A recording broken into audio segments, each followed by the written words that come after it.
చిన్న వయసులోనే పెద్ద పదవి కింజరపు రామ్మోహన్ రెడ్డికి వచ్చింది. అది కూడా ఎంతో ఇంపార్టెన్స్ కలిగిన పౌర విమానయాన శాఖ కావటం విశేషం. హ్యాట్రిక్ ఎంపీగా ఆయనకు పేరుంది.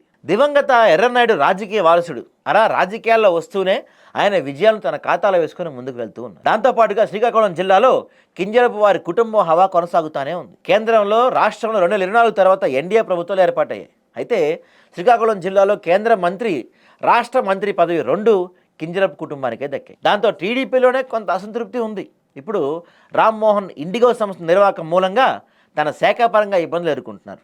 దాంతో ఇదే ఛాన్స్ అన్నట్టుగా ఉత్తరాంధ్ర అంతటా వైసీపీ నేతలు అయితే కేంద్ర మంత్రిని బాగా టార్గెట్ చేస్తున్నారు. ఆయన శాఖాపరంగా ఫెయిల్ అంటూ భారీ ఎత్తున విమర్శలు చేస్తున్నారు. మాజీ మంత్రి అమర్నాథ్ నుంచి మొదలు పెడితే శ్రీకాకుళం జిల్లాలో మాజీ స్పీకర్ తమ్మినేని సీతారాం, మాజీ డిప్యూటీ సీఎం ధర్మాన కృష్ణదాస్తో పాటు కీలక నేతలంతా కూడా రామ్మోహన్ పై విమర్శలు చేస్తున్నారు. అయితే రామ్మోహన్ ని కాల్చుకొని ఆయన పక్షాన మాట్లాడే తమ్ముళ్ల గొంతులైతే పెద్దగా వినిపించకపోవడం విశేషం. రాష్ట్ర స్థాయిలో అయితే టీడీపీ కొంతవరకు మాట్లాడుతుంది, కానీ ఉత్తరాంధ్రలో కేంద్ర మంత్రి వెనకేసుకొచ్చే బలమైన గొంతులైతే పెద్దగా కనిపించడం లేదు. అంటే విపక్షం వైసీపీ రామ్మోహన్ టార్గెట్ చేయడానికి కాచుకొని కూర్చుంటే, ఈ అవకాశాన్ని వాడుకుంటే స్వపక్షంలో మాత్రం సైలెంట్ అయిపోయారు. రామ్మోహన్ అంటే యంగ్ అండ్ డైనమిక్ లీడర్ అన్నది ఇప్పటికీ దాకా ఉంది. ఇప్పుడు ఆ ముద్ర మీద పడుతున్న విమర్శలు జల్లు ఆయన ఎలా కాపాడుకుంటారు, ఆయన ఇమేజ్ డ్యామేజ్ ని ఎలా మార్చుకుంటారో చూడాలి మరి.